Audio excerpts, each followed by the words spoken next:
Hoje, na videoaula de filosofia, abordaremos um pouco sobre os temas da escolástica e da monarquia absolutista. Primeiramente, o que é a escolástica? A filosofia escolástica, ou simplesmente escolástica, é uma das vertentes da filosofia medieval. Ela surgiu na Europa no século IX e permaneceu até o início do Renascimento, no século XVI. A escolástica foi um período de intensa produção filosófica e de valorização do conhecimento científico e da junção entre a fé e a razão. O período escolástico sofreu grande influência dos árabes, que migraram para o território da Península Hispânica por volta do século VII. A partir da expansão árabe, tendo ocupado também parte da Península Ibérica, os árabes levaram consigo as traduções das obras aristotélicas. Averroes, um importante filósofo árabe do século VII, teceu comentários acerca da obra aristotélica, que, sem dúvida, influenciaram os filósofos cristãos do período tomista. Agora, sobre as fases da escolástica. A primeira fase é caracterizada por uma confiança completa dos pensadores da relação inteiramente harmônica entre a fé e a razão. Os pensadores dessa primeira fase herdam, principalmente, a volumosa obra patrística que já discutia as possibilidades de pensar-se numa fé racional ou em elementos da fé por meio da razão. São pensadores desse período João Duns Scotus, também chamado de Scoto Erígena, e Santo Anselmo. A segunda fase é caracterizada pela elaboração de grandiosos sistemas filosóficos, com base na filosofia antiga, na ciência, na lógica, na retórica e na teologia cristã. O maior pensador desse período, e da patrística em geral, foi Tomás de Aquino. Alberto Magno, que foi professor de Aquino, pode ser considerado outro pensador desse período intermediário e de maior esplendor da filosofia escolástica. Já a terceira fase é o período de decadência da escolástica, na Idade Média, por conta da rigidez com que a Igreja passa a pensar as relações teológicas dos primeiros indícios de surgimento do Renascimento. Um dos nomes importantes desse período é o de Guilherme Ockham. As figuras de destaque da escolástica são principalmente São Tomás de Aquino, tendo nascido em Nápoles, na Itália.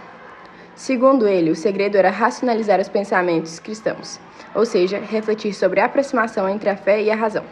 Sua filosofia ficou conhecida como tomismo. Tomás de Aquino é um dos pensadores que retomaram fortemente a obra de Aristóteles, tendo feito uma fusão das ideias do grego sistemático com as próprias ideias, fato que permitiu que o pensamento do monge dominicano escolástico fosse chamado de tomista aristotélico.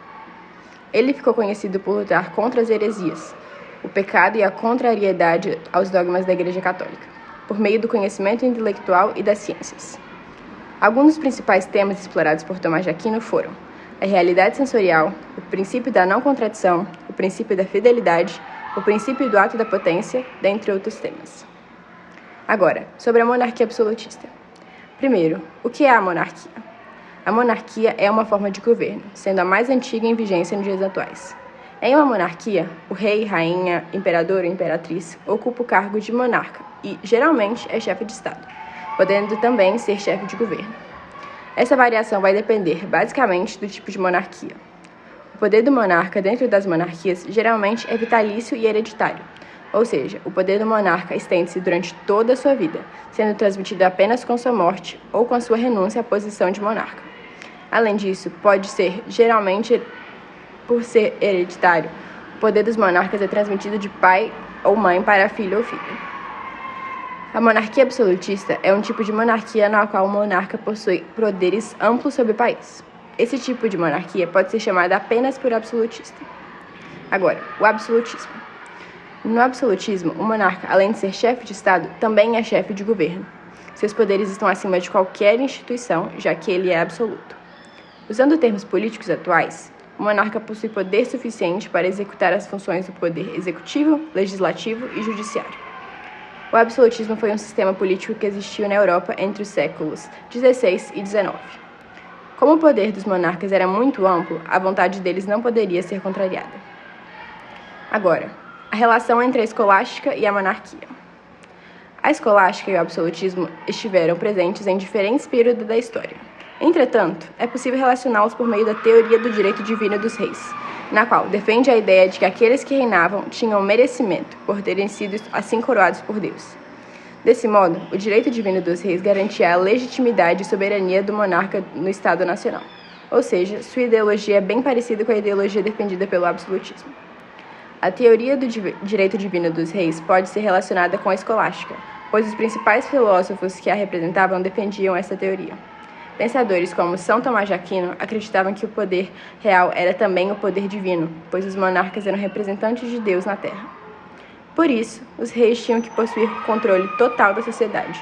Dessa forma, eles não poderiam ser questionados quanto às suas práticas políticas.